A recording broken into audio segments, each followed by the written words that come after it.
Assalamualaikum dan salam sejahtera. Saya Muhammad Naufal bin Muhammad Fazil, murid tahun 5 Bintang dari Sekolah Kemusuhan Pelang. Hobi saya membaca buku dan bercita-cita ingin menjadi guru. Hari ini saya akan mengulas novel yang telah saya baca. Tajuk Akukah Kapten. Novel ini ditulis oleh Nur Hadani, bintang anak Muslim dan mempunyai 92 buku surat. Saya suka baca novel ini kerana ia memberi motivasi santai yang membawa pembacanya faham kisah duka suka kehidupan kanak-kanak. Kanak-kanak sering merasa rendah diri, malu, sedih, kecewa dan pelbagai gangguan emosi.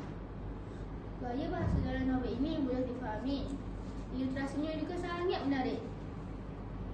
Kisahnya mula apabila pasukan Raja Wali FC kehilangan kapten akibat kecederaan kaki. Wira dipilih sebagai kapten yang baru. Namun, pemilihan tersebut menimbulkan rasa tidak senang di hati Jazli. Pelbagai bantahan dibuat Jazli, tapi Wira tetap bersabar dan terus memberi semangat kepada gulam mereka. Akhirnya, mereka berjaya memenangi pertandingan tersebut.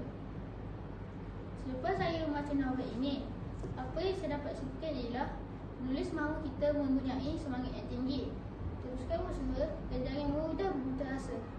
Mesej yang disampaikan dapat memberi motivasi kepada saya untuk menjadi insan yang lebih cemerlang di dunia dan di akhirat. Yakinlah bahawa kita boleh mengubah diri kita menjadi lebih baik dan mampu menjadi seorang insan yang hebat. Sekian, terima kasih.